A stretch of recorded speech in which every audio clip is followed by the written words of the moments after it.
We can see now the Honorable Datuk Sri Anwar Ibrahim is already in the hall, and as the host nation of this year's ASEAN-India Summit, Malaysia once again stands at the heart of regional diplomacy, welcoming leaders and delegates to this very important platform of cooperation and shared aspiration.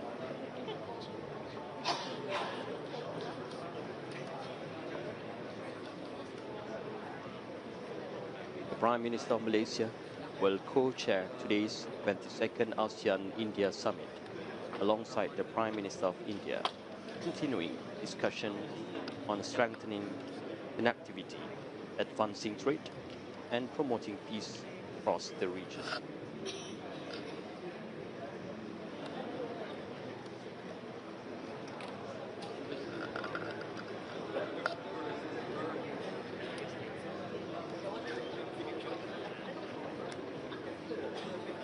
His Majesty, Sultan of Brunei Darussalam.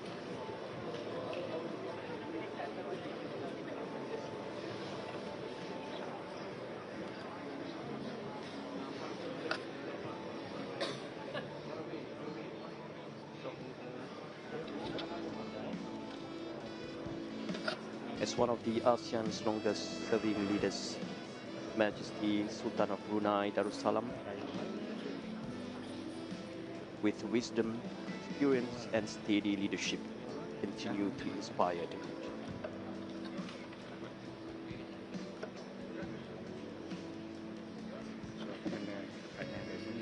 Jaishankar Saab, is Prime Minister Modi online soon? Is he?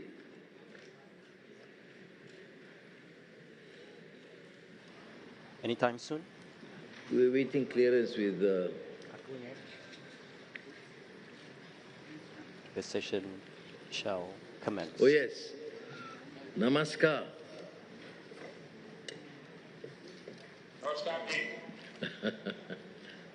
Now, can I call the meeting to order? Thank you very much. And we are very pleased today, on behalf of ASEAN leaders, to continue our deliberations and collaboration with India. And we have ASEAN-India Plan of Action 2030. We want to conclude the ASEAN-India Trade in Goods Agreement, ITIGA, by this year. So there has been some real progress. And India, I mean, I must say for not only for Malaysia, Malaysia, of course, there have been always these special relations with India, partly because we have a large number of ethnic Indians in Malaysia, but also in terms of trade, investments, collaboration, universities with India. That is why I'm particularly delighted to have Prime Minister Narendra Modi, who's a friend of ASEAN and me personally. And I think, thank you very much. Welcome to this ASEAN meeting. And we have had a series of meetings today. And ASEAN-India dialogue relations for us remain a force for stability, for mutual prosperity, and with your strides in economic advancement in various fields, I'm sure you will be beneficial both to India and ASEAN.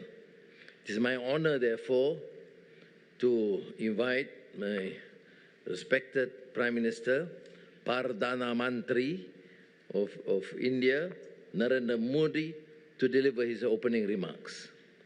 Please. Your Excellency.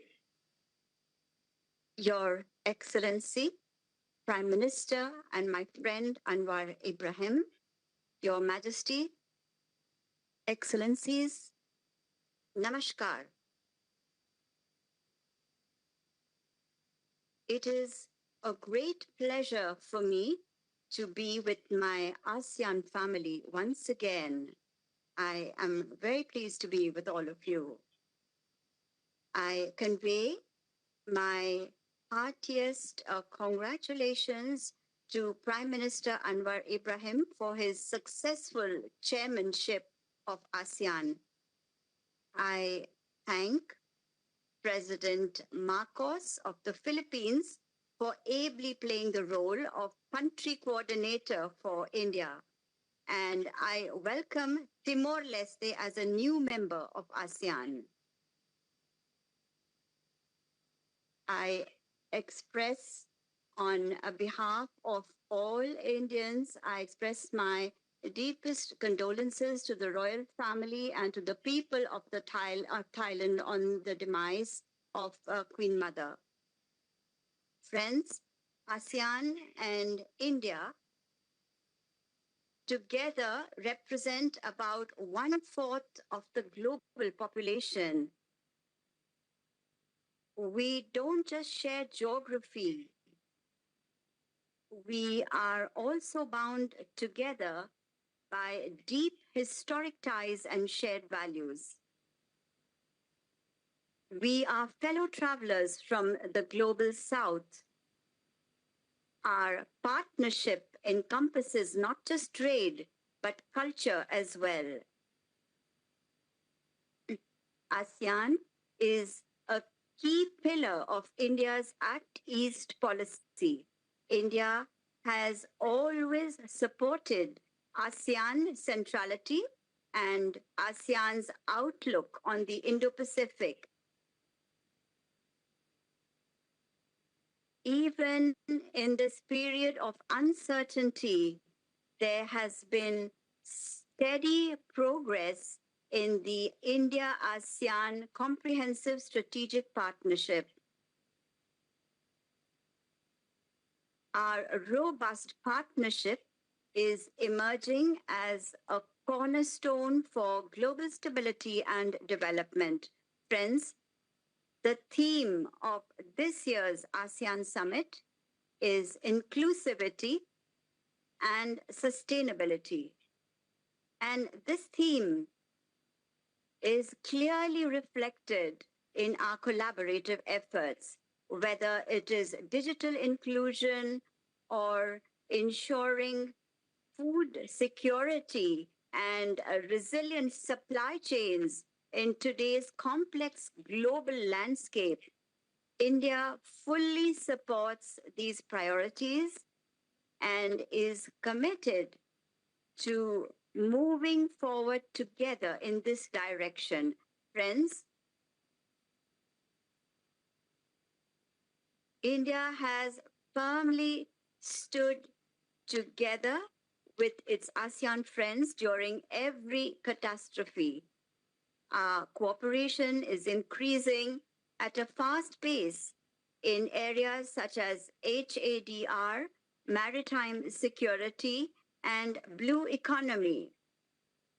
We are therefore declaring the year 2026 as the ASEAN-India Year of Maritime Cooperation.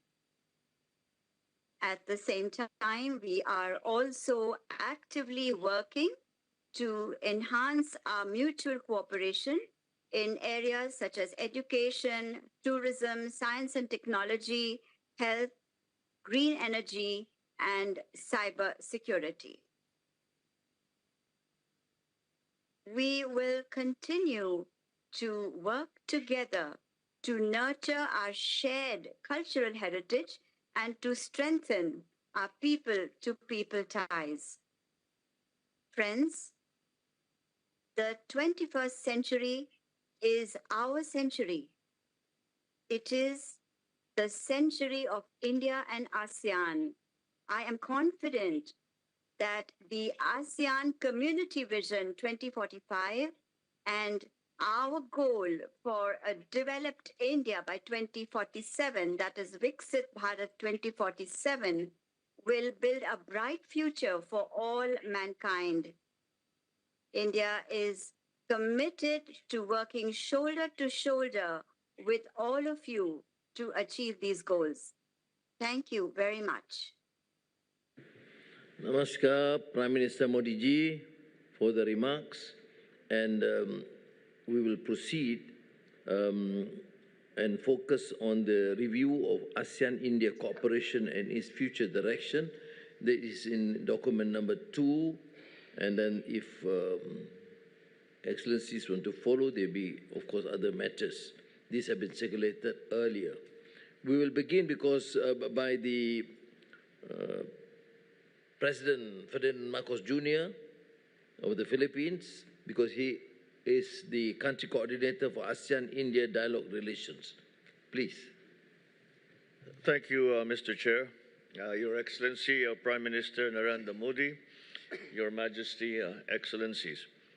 Last August, I had the privilege of visiting India at the invitation of Prime Minister Modi. And during my visit to the world's largest democracy, I witnessed firsthand that as nations of the Global South, we share common challenges and that deeper cooperation amongst us is essential. As Southeast Asia's next-door neighbor, which is set to become the world's 4th largest economy, India has a lot to offer to ASEAN as a region. As a committed dialogue partner that recognizes ASEAN centrality through its Act East policy, which stresses ASEAN as a core pillar of its engagement, we may also turn our gaze to India for solutions to our common concerns. Foremost, as a maritime and archipelagic nation, I wish to highlight the great importance of the rule of law in our oceans. Both ASEAN and India should see peaceful settlement of disputes and maritime cooperation as essential, as our seas contribute to the peace and prosperity of the entire Indo-Pacific region. In this regard, I thank Prime Minister Modi for India's consistent support for international law and the rule of law in our oceans.